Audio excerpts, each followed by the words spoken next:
N'est-ce pas? On fait un mot. Amen.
acclamons Dieu pour la présence de l'homme de Dieu. Nous acclamons, nous acclamons, nous acclamons. Nous acclamons, nous acclamons, nous acclamons.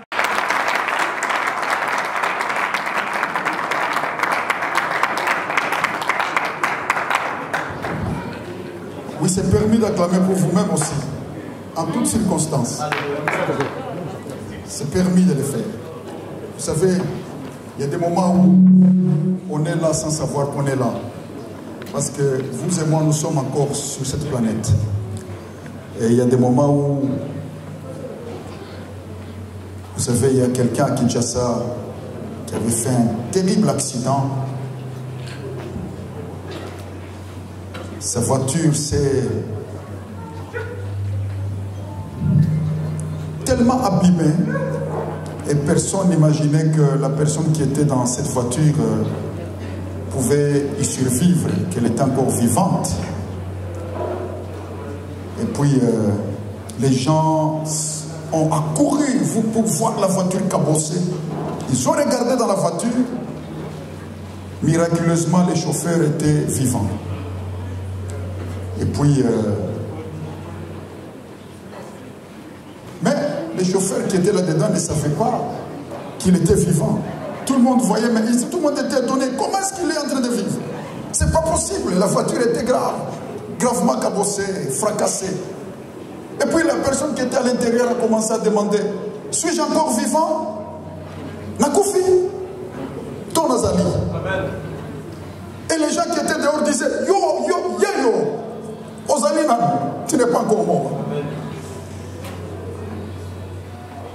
Et je pense que ce soir, nous pouvons dire à notre voisin, Yeyo, tu es encore là, c'est toi, tu es encore vivant. La liberté qui nous a libérés. Donc il faut saisir la liberté dès le début de l'année, quelles que soient les circonstances, quels que soient les événements, quelles que soient les choses qui arrivent, parce que la Bible dit, il est impossible que les choses n'arrivent pas, les choses doivent arriver.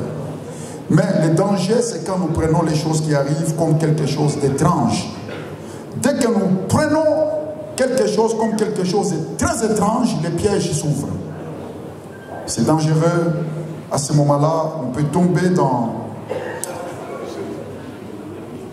dans des situations dangereuses, dans des pièges graves.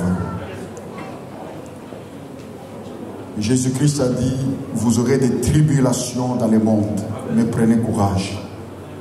Mais prenez courage. Ça veut dire, dans chaque situation, nous devons toujours discerner la porte qui nous permet d'avoir du courage. Le courage, c'est tout simplement l'aptitude à ne pas être entamé par les choses qui se passent dans la vie. L'aptitude à rebondir, même quand la vie a été cabossée, fracassée. Et rebondir, revenir. Ça s'appelle en français la résilience. C'est quand la vie vous a jeté par terre, vous vous relevez, malgré tout.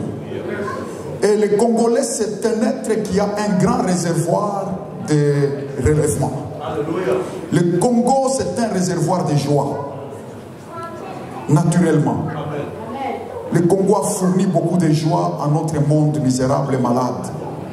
Beaucoup de chants qui sont interprétés. Voyagez dans beaucoup de pays, vous vous rendez compte de combien nos chants, les chants du Congo remplissent les églises.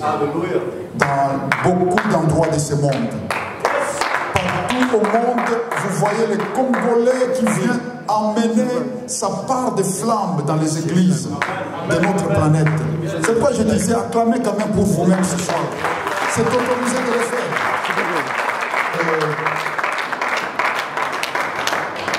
On peut cabosser les Congos, on peut les fracasser, mais le Congolais a toujours ce miracle de se relever, de continuer à chanter, de continuer à rire. Alors moi je suis de vous dire que dans l'an 2016, vous êtes libre de rire encore. Le diable de le mettre par terre. Vous êtes libre de mettre tous les démons de l'enfer par terre. Et vous êtes libre de traverser des portes. Et vous êtes libre de connecter votre présent à votre futur. Cette année ici. Indépendamment des circonstances, parce que nous sommes avertis par le Seigneur que nous ne vivons pas sur une plage où tout va bien, nous devons souvent faire notre action dans des arènes dangereuses, dans des tranchées de grands combats et de grandes batailles. Avez-vous déjà assisté là où on tue un mouton? Quand vous assistez à la mort d'un mouton, d'une brebis, une des choses qui vous frappe, c'est la manière dont le mouton meurt. Le mouton peut mourir sans crier, sans rien dire. Vous savez que celui qui nous a sauvés, c'est un agneau.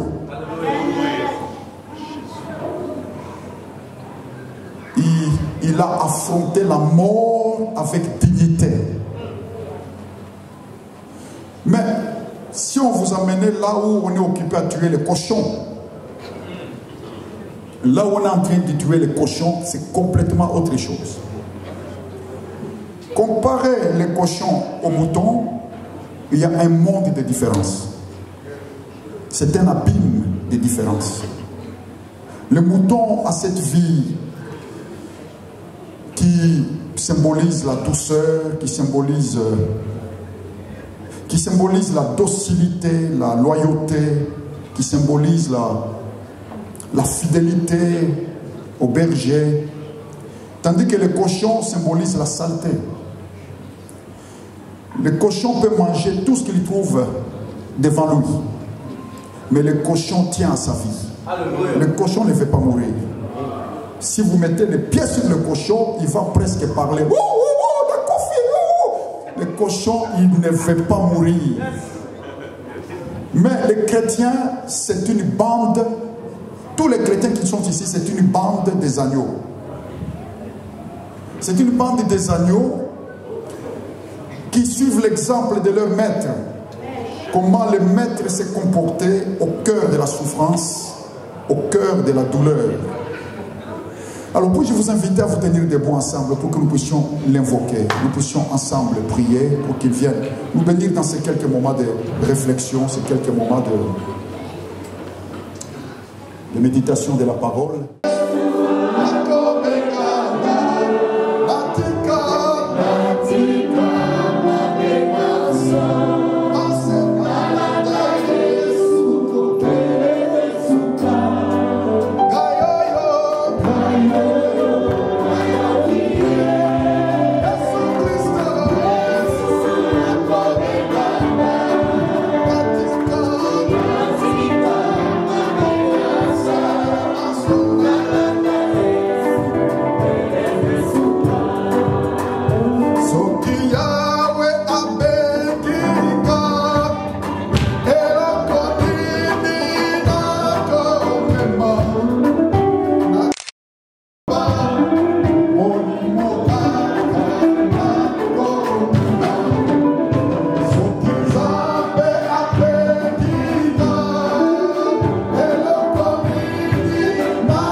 Au-dessus de tous les noms, le nom le plus magnifique, le plus beau d'entre tous les noms. Je proclame le nom de Jésus-Christ. Je déclare le nom de Jésus-Christ, le nom de Jésus-Christ. Le nom de Jésus-Christ qui sauve, le nom de Jésus-Christ qui éclaire. Je déclare le nom de Jésus-Christ et sa présence dans l'espace dans lequel nous sommes.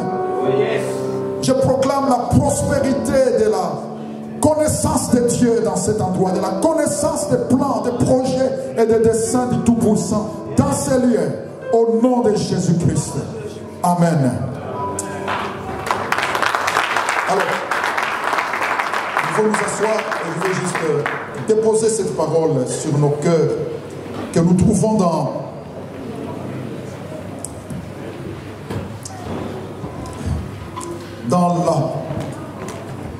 la première épître de Paul aux Philippiens. Dans la première épître de Paul aux Philippiens, il y a cette parole glorieuse, cette déclaration de Paul, et je vais vous en entretenir juste quelques minutes.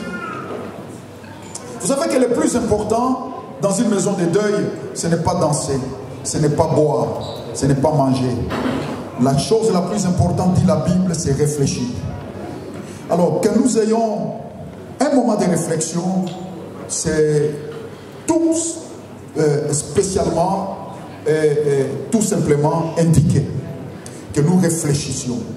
Parce que chaque décès est en train d'annoncer notre départ aussi. Yes. Il n'y a personne qui est ici éternel. C'est pourquoi je disais tout à l'heure que le cochon, il tient à sa vie. Mais l'agneau est préparé à mourir. Et qu'est-ce que la mort? Et ça, c'est la question importante pour nous chrétiens. La Bible dit, ne vous affligez pas comme les païens. Au sujet de la mort, même de la forme de la mort. Que ce soit dans un accident, que ce soit dans un incendie, quelle que soit la manière dont la mort vient, ou quand elle vient, la Bible dit, ne vous affligez pas comme les païens, parce que les païens s'affligent à cause de quoi? La Bible dit à cause de l'ignorance. La mort est effrayante. Elle fait peur. Non parce qu'elle s'appelle la mort. Elle fait peur à cause de l'ignorance.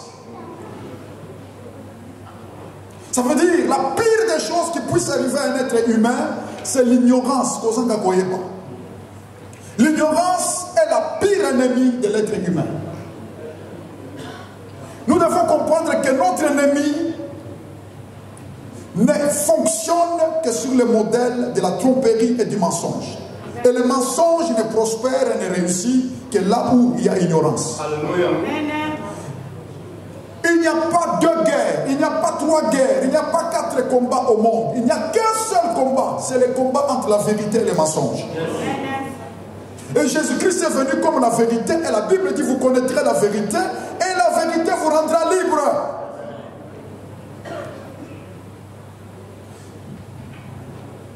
L'apôtre Paul a beaucoup enseigné sur la mort.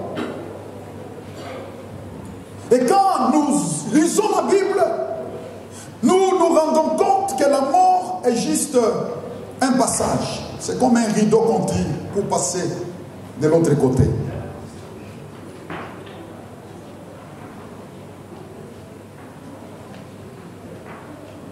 Sans Jésus, la mort effraie. Parce que c'est un passage vers les tourments éternels. Mais Jésus-Christ est la porte des brebis. La Bible dit, celui qui entre par lui sera sauvé. Jésus-Christ a dit dans ses enseignements, celui qui vit et croit en lui ne mourra jamais. Ça veut dire la mort comme anéantissement n'existe pas. La mort est juste le passage entre une réalité visible et une réalité invisible. Et celui qui vit en Jésus-Christ, qui croit en Jésus-Christ, la mort, vous savez la mort comment elle vient? Quand l'on ne connaît pas Dieu. Jonathan Edwards, c'était un prédicateur du 19e siècle. Il avait dit, fais de Dieu ce que tu veux aujourd'hui. Mais demain, entre ses mains, il fera de toi ce qu'il veut. La mort est une géante, orgueilleuse, fière. Là où Jésus ne s'est pas levé. Quand elle vient chez une personne qui ne connaît pas Dieu, elle vient avec orgueil, elle vient avec prétention, elle vient avec force, elle vient effrayer. Elle dit, c'est fini pour toi aujourd'hui.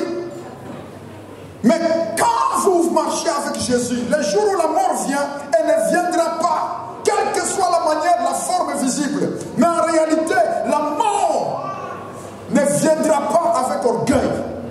Elle viendra comme une servante qui s'incline devant vous, qui dit, papa t'appelle à la maison. Vous savez que quand vous êtes un roi et que vous avez des enfants, à qui vous avez donné des maisons et que les maisons vieillissent, vous essayez de les améliorer, mais il y a des moments où la maison se détruit tellement que la seule chose que vous allez faire, ce n'est plus réparer la maison, c'est faire sortir votre fils de la maison. La Bible dit, l'édifice dans lequel nous sommes se détruira. Nous pouvons embellir ce corps, enjoliver, les peindre comme nous voulons. Et il n'y a personne qui a un corps en marbre. La Bible dit, nous vase d'argile. L'argile, vous savez, ce n'est pas solide. Ça dure un instant.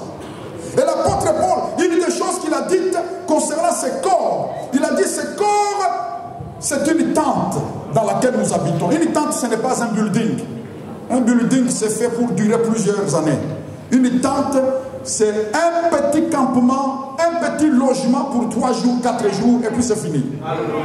La Bible dit le corps humain n'est pas de marbre. Nous pouvons en faire ce que nous voulons. Nous pouvons vivre avec fierté, donner à ce corps tout ce que nous voulons. Personne ne rendra son corps un corps en marbre, un corps en argent ou en or. Le corps est fait d'argile. Et Dieu ne se gêne pas de mettre son trésor dans ce vase d'argile que nous sommes. Tout ce qu'il nous faut, c'est de vivre sagement pour ne pas laisser cette argile nous influencer, mais laisser le trésor qui est à nous déterminer notre marche et comment nous devons vivre et comment nous devons nous comporter. Parce que si nous vivons selon l'argile, l'argile nous emportera avec elle. Mais si nous vivons selon le trésor qui est à nous, ce trésor nous amènera dans la gloire éternelle. Amen. Alléluia. Amen. Alléluia. Mes amis, ce soir, je vais tout simplement dire dans cet endroit que le Dieu que nous invoquons n'est pas le Dieu des morts, c'est un Dieu des vivants. Que ce vivant soit de ce côté ou ce vivant soit de l'autre côté, tous ceux qui sont en Christ, qui aiment le Christ, qui meurent en Christ, la Bible dit, ils sont passés de cette vie à l'invisible. Et je vais vous dire ceci, l'invisible nous réserve beaucoup de surprises. Si vous et moi nous étions Dieu, je ne sais pas où est-ce que nous allions mettre notre château, notre palais royal, peut-être quelque part ici sur la terre. Mais Dieu qui a créé les planètes, qui a créé la terre, qui a créé les choses merveilleuses, lui-même il s'est retiré dans l'invisible. Il n'est pas visible. Je vous assure, Dieu est tellement un grand roi que si les choses matérielles et visibles étaient plus importantes que l'invisible, Dieu aurait son château, son grand palais royal visible dans ce monde. Mais si le Dieu créateur qui t'a fait, qui a créé les merveilles, qui a créé cet univers est dans l'invisible, cela signifie que les choses visibles, c'est la petite partie de l'existence. Et les choses invisibles sont bien au-delà, sont bien au-dessus. Je suis de dire à quelqu'un ici, l'invisible, c'est ton véritable rendez-vous. L'invisible, c'est te réserve les vraies surprises de ta vie. Parce que Dieu est invisible. Jésus-Christ, son Fils, est invisible. Le Saint-Esprit est invisible. Les anges, ils sont invisibles. La maison de Dieu, le palais de Dieu est invisible. Et le visible, disait Paul, les choses visibles sont passagères, les choses invisibles sont éternelles. Et alors il dit comment vivre sur cette terre? Ne pas regarder aux choses visibles, mais regarder à celles qui sont invisibles. C'est une façon de vivre. Regardez à l'invisible, vous savez, vous ne voyez que ce que vous regardez. Si vous regardez attentivement, vous finirez par voir. Si on apprend dans l'église à regarder aux choses invisibles, les chrétiens finiront par voir de plus en plus les visibles. Je vais dire ceci. L'apôtre Paul dit, nous habitons dans une tente et qu'il nous faut tous quitter cette tente pour nous en aller. Et il dit, celui qui nous a formés pour ce départ-là, c'est Dieu. Ça veut dire Dieu nous a formés pour sortir de cette tente, pour partir. Alors, dans Philippiens chapitre 1, c'est le texte que je voulais déposer sur vos cœurs avant de vous quitter, avant de quitter ce pupitre. Dans cet épître aux Philippiens, Paul va dire quelque chose de très grand concernant la mort. Il dit ceci. Verset 21. Verset 23. Car Christ est ma vie et la mort m'est un gain. Mais s'il est utile pour mon œuvre que je vive dans la chair, je ne saurais dire ce que je dois préférer. Écoutez ce qu'il dit au verset 23. Je suis pressé des deux côtés. J'ai le désir de m'en aller et d'être avec Christ. Ce qui, de beaucoup, est le meilleur.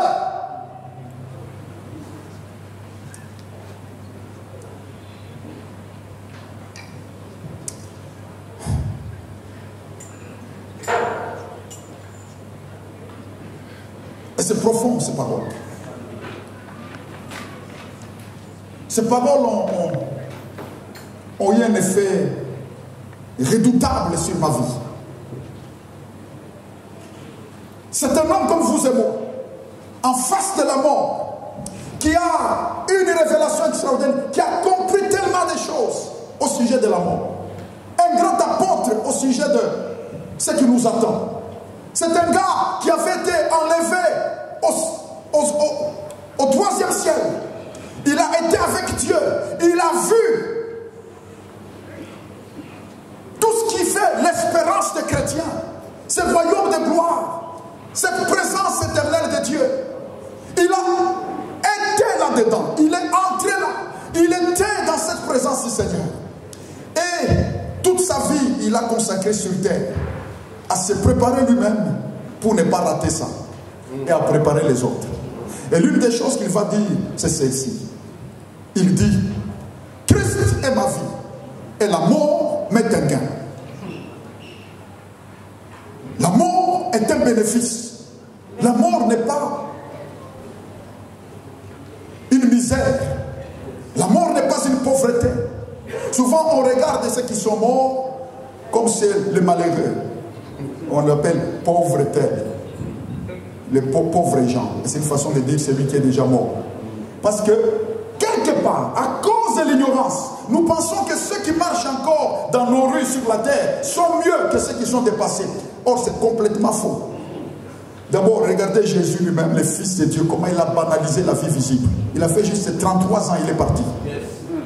Si cette vie était très importante, la première personne qui devait vivre au moins 300 ans, c'était Jésus.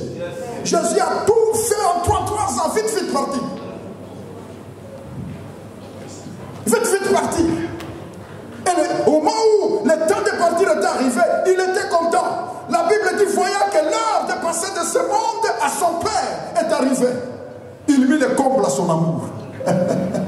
Il était content de partir de ce monde. Alors, les gens peuvent se dire, ah, il est mort jeune. Elle est morte jeune. Mais Jésus est parti à 33 ans. Il était content. Il n'était venu au monde que pour ce moment-là. La Bible dit la fin d'une chose vaut mieux que son commencement. Parce que c'est la fin qui justifie le commencement. S'il n'y avait pas de fin, le commencement n'aurait pas de sens. C'est la fin qui va donner finalement, qui va valider, qui va donner la validité du commencement. Vous savez que si Dieu a créé, la Bible commence par au commencement, Dieu créa. Le fait que la Bible commence par au commencement signifie qu'il faut une fin. S'il n'y a pas de fin, alors la vie n'a pas de sens. La vie serait absurde. C'est parce qu'il y a une fin que et Dieu lui-même il attend cette fin-là. Entre le commencement et la fin, les gens peuvent jouer. Mais la fin, Dieu garde ça pour nous. La conclusion de cette histoire appartient à Dieu. La conclusion de notre monde appartient au Seigneur. Dites amen. La fin de votre histoire appartient à Dieu. La fin de votre séjour sur terre appartient au Seigneur. Dites amen. Amen. Quelle que soit la manière dont ça a commencé, quel que soit où vous êtes passé, mettez en ce début de l'année beaucoup de passion dans votre vie. Vivez de manière à devenir vraiment votre vrai vous-même. Ne soyez pas un faux vous-même. Réconciliez-vous avec votre vrai vous-même. Même si la vie vous a mis sur terre, relevez-vous. Vous êtes libre de vous relever. Vous êtes libre de vaincre le diable, de mettre tous les démons de l'enfer par terre. Vous êtes libre de guérir même là où vous avez trop souffert. Vous êtes libre d'avancer, vous êtes libre de servir le Seigneur. Alors Paul dit, la mort m'est un gain, c'est un bénéfice. La mort n'est pas une perte. La mort n'est pas une fin, c'est un bénéfice. Et il va même dire, je veux mieux partir. Il dit ce que je préfère, c'est partir. Mais à cause de mon œuvre, s'il est utile que je reste sur la terre, je ne saurais que désirer. Ça veut dire, il dit ceci. Il dit ce que moi, Paul, je désire, c'est partir. Mais la seule chose qui me retient, c'est l'œuvre. Mais dans l'église, aujourd'hui, une grande partie de l'église on fait le contraire. Je préfère rester. Pourquoi? Parce que dans nos églises, on nous a trop prêché comment sauver nos vies. Comment protéger nos vies.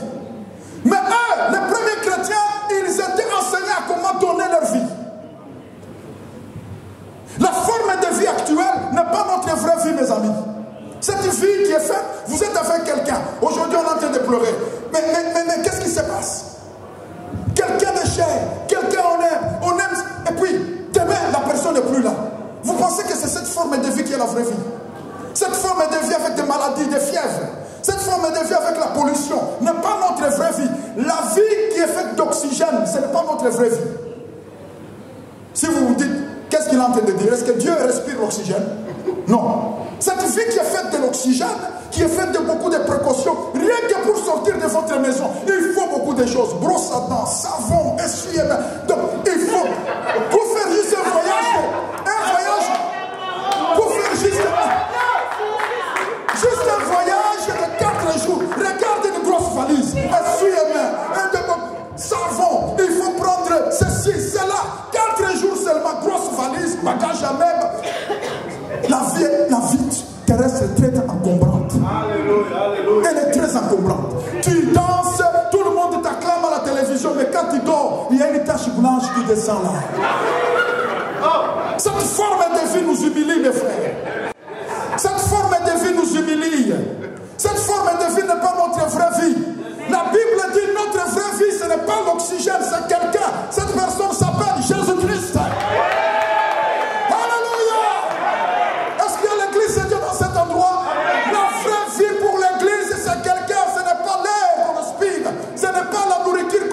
Et d'abord, chaque jour, il faut acheter, manger, préparer, recommencer, recommencer. Acheter, recommencer. Et on essaie de s'habiller du mieux qu'on peut. Mais on n'arrive pas à enlever notre honte. Mais il y a quelqu'un qui dit, viens à moi, achetez des beaux habits. Il nous habillera de l'habit que nous cherchons toute notre vie. Et lui, il saura enlever notre honte. Il enlèvera notre misère. Il enlèvera nos échecs. Il enlèvera nos catastrophes. Il nous habillera de la robe royale, de la robe de gloire en sa présence. Et Paul dit, la mort m'est un gain. La mort m'est un bénéfice. Il est temps pour l'Église. Surtout nos églises venues d'Afrique. Il est temps que l'Église apprenne à donner la vie. On a trop enseigné comment nous protéger. Parce que nous venons, beaucoup de gens nous sont venus, pour nous qui sommes ici en Europe, comme dans une forme d'Eldorado économique. Alors, on cherche toujours cet évangile qui nous dit comment sauver, comment payer les loyers, comment payer ça, sauver ma vie. Alors, on se cultive à sauver notre vie. Quand la mort arrive, on est surpris. Pourquoi elle arrive? Pourquoi? Parce qu'on n'a pas appris pendant longtemps à comment donner notre vie.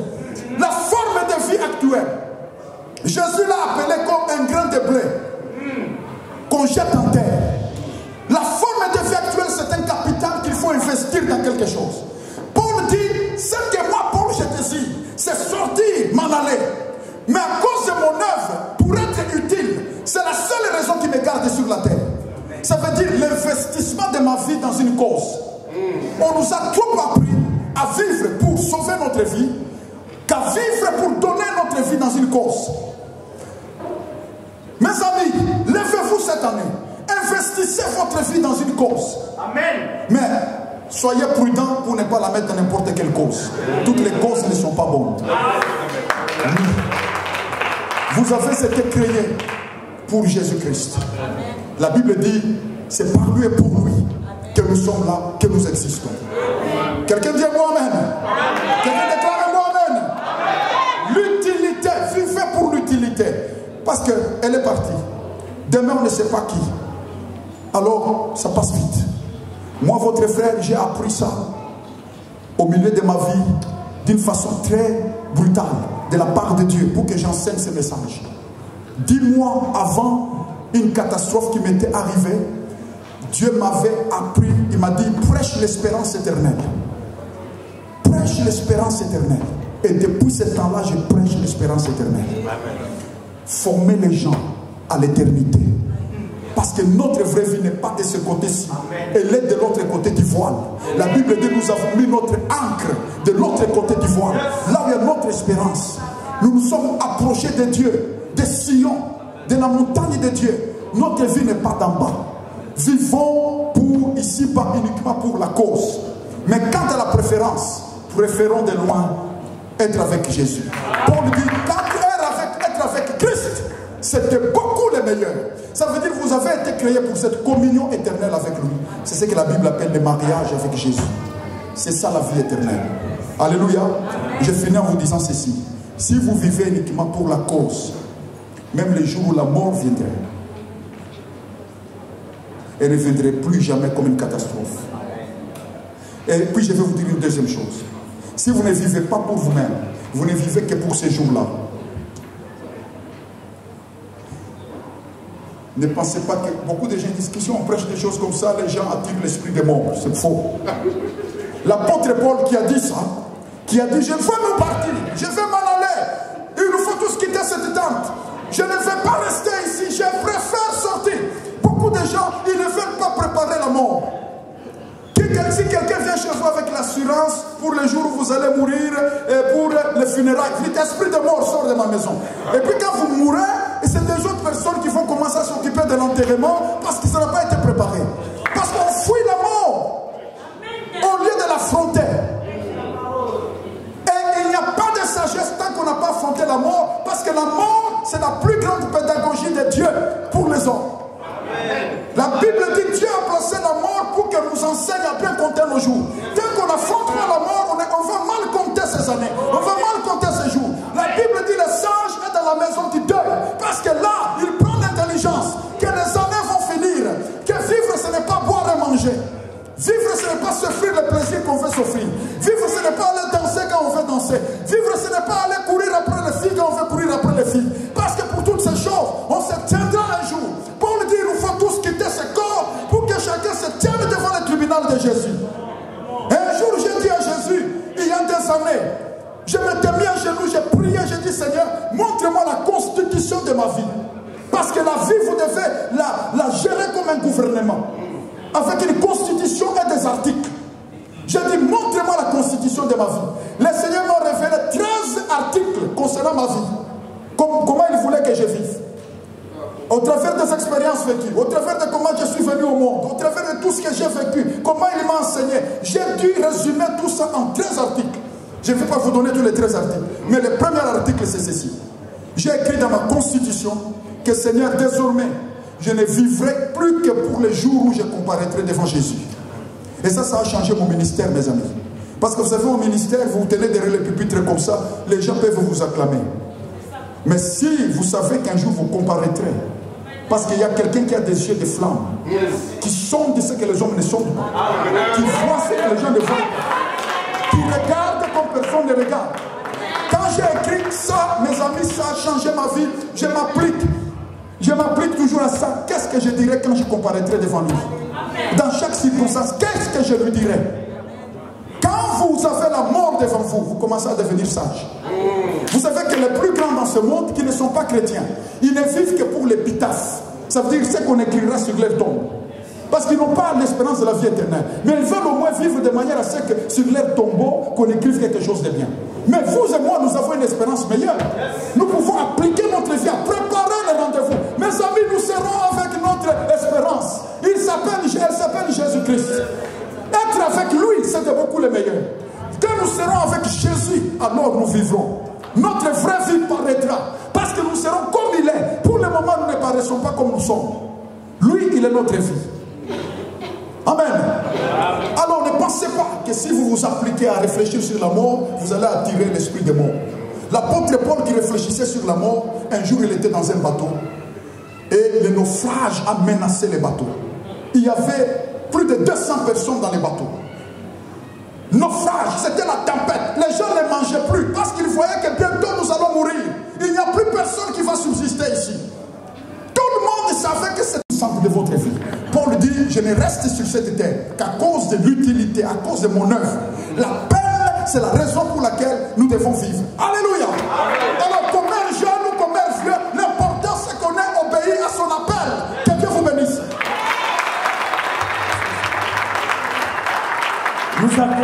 Nous acclamons le Dieu. Merci l'homme de Dieu. Oh, quelqu'un est béni ce soir. Il vaut mieux aller dans une place d'aider. Voilà, chacun de nous a compris quelque chose. Amen. Comme ça, shalom, peuple de Dieu. Vous savez, un hébreu, quand il parle de shalom, shalom veut dire que tu prospères à tous égards. Que tu sois en bonne santé. C'est comme un peuple africain que je connais bien, les Sénégalais, lorsqu'il s'allie, il te demande même ta marmite, il te demande même ton chien à la maison s'il a mangé. Et les Juifs, quand ils se saluaient, shalom veut dire que tu prospères, comme Jean dit, à tous égards. Que tu sois en bonne santé. Je peux demander à quelqu'un, shalom. Shalom. Dire à quelqu'un encore, shalom. Shalom. Une très belle parole que nous venons d'écouter. Pasteur, que Dieu vous bénisse. Donc, on m'a soufflé qu'on doit contribuer pour notre sœur. Pas pour elle, mais pour la famille. Vous savez, c'est très important. L'amour se manifeste en acte. L'amour ne se manifeste pas seulement en parole. On peut tout dire, on peut chanter, on peut crier. Mais l'apôtre Paul évoquait quelque chose aux Corinthiens. Lorsqu'il disait à 2 Corinthiens chapitre 8 au verset 12, il dit ceci: la bonne volonté, quand elle existe, est agréable en raison de ce qu'elle peut avoir à sa disposition et non de ce qu'elle n'a pas. On peut dire nous aimons ou nous aimions notre sœur Marie Missam. Et c'est parce que tout le monde qui est venu ici, nous plairons. Plaire cette dame, notre sœur à nous, qui est un membre du corps de Christ. Paix à son âme.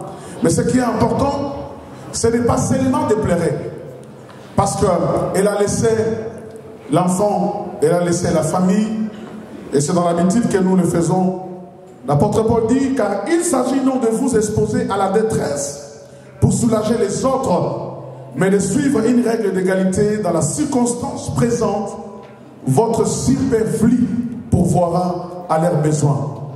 Nous ne demandons pas que vous alliez dans vos banques, prendre tout ce que vous avez dans vos banques, mais tout ce que vous disposez, le superflu que vous avez, nous pouvons le faire pour soutenir notre bien-aimé. Je vous invite de vous lever, nous allons prier. Alléluia.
Hommage Marie Missam na Belgique. Ouais, mission Stoyawa. Le samedi, le 29. Bakundake depuis 14h. Alors, mission Belgique, on a presse inter pour rendre hommage à notre sœur bien-aimée Marie Missam. global, moi, le moment sur Marie Missamou, témoignage sur Marie Missamou. Marie Missamou, azalaki mwana nzambe. Marie Missamou ayebaki nzambe. Marie Missamou azalaki artiste confirmé. Asali parcours nae. Abalaki, aboti. Le reste c'est vie privée nae. Bon souvenir on a gardé pour la Marie. Aki na mutema munene ya bon maman. Azalaki mwana malamu. Mais eloko moko esalinga pasi po azako bomba makambo na motema. Mais bali boso yomona eneni yomona. Omona ikan. Nga na moni Marie tango azalaki na Marie Missamou o batu lelo bazo lelate. Nga na Marie Missamou azana nu moke mon tata moko yebiete une sœur comme ça batu musuku to bazo lo bao hein ayeba na été tout ça donc nga na Marie Missamou na moment faible commencement na elle n'avait rien. Marie Missamou a koufi plein au col balini balélié bateau belé avec le stade plein l'anzela plein bateau belé. Oui, c'est ce qui montre que Marie a cette étoile balinga ke mingi parce que banzembo na ye ezali ko toucher batamitema mais parce que nanga ezaka que Batumingo baleli parmi tous ces gens-là, les gens à bateau yo baleli ndenga solo, les gens à monsusu pe baza bandoki, baleli ndenga hypocrisie, baza ko fingaye, ko banedi n'importe quoi, ba comme ko pesa ba numéro à compte pour batina ba mbongo, ba hypocrite, yango na biboye, na l'an 2016, yo sort zo ndangai. Cause un comportement Marie Missamou. Parce que Marie gardait des choses dans son cœur. Mais ça le col ngai tiko tak. O le beli ngai na bimisa on a motema donc voilà vouma. Merci beaucoup tout solo là. Tomoli hommage à la Kati. Tout attend tout solo là. Tobi qui ba monsieur chrétien matanga ali passer ali bakundi Marie Missamou lelo. Passer à lui, mais tout ça. Pour un soi-disant pasteur. Et voilà, ton seul après. Non, c'est pas important. C'est très capital. Non, c'est pas grave, c'est pas grave. Bato Kuno Marie Missamou, tu attends ton seul après. Bato Balélié, Oeleki, tu attends ton seul là. Et qu'est-ce que c'est mon mingi? Bato critiquer parce que ceux qui m'ont un pasteur, aucun sac à micro. Mais prochainement, en tant que pasteur, on dit tout le monde va pasteur. Hommage à Marie Missamou. Ce n'est pas tous les pasteurs. Hommage. Il y a des bons pasteurs, il y a aussi de mauvais pasteurs. Mais merci. Hommage à Marie Missamou. Donc, tout balélié, tout le lié. Oh, et l'équipe, tout le monde après. Merci beaucoup. Il y a un bâton de moi, Marie Missamou pas. Alors, on l'a vu à l'église de la Vox, c'est ça d'abord.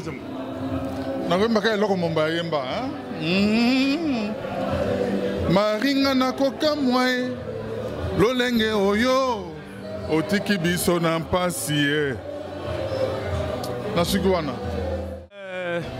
Nos réactions nos réactions sont bonnes. En tout cas, aujourd'hui, on donnait un culte d'action des grâces à l'honneur de la mémoire de notre sœur Marie Missamou. Ça s'est très bien passé. La salle était pleine, les gens ont vraiment répondu. Et voilà, que Dieu soit loué, qu'il soit béni. Voilà. L'argent, vous allez où? À la famille. Tout l'argent, nous le faisons toujours. On l'a fait avec Mumbai, on l'a fait avec Alain Moloto. Et nous le faisons d'une manière transparente. On appelle la presse quand on envoie l'argent à Kinshasa, tout ce qu'on a récolté. Voilà. Les missions de Belgique, nous sommes très soudés, nous nous aimons. C'est vrai que là où il y a des gens, il n'y a pas de problème. Même si on a un petit problème, on essaie de s'arranger en grand garçon, on essaie de s'arranger en enfant de Dieu. Donc nous sommes unis et voilà quoi, comme vous pouvez le voir.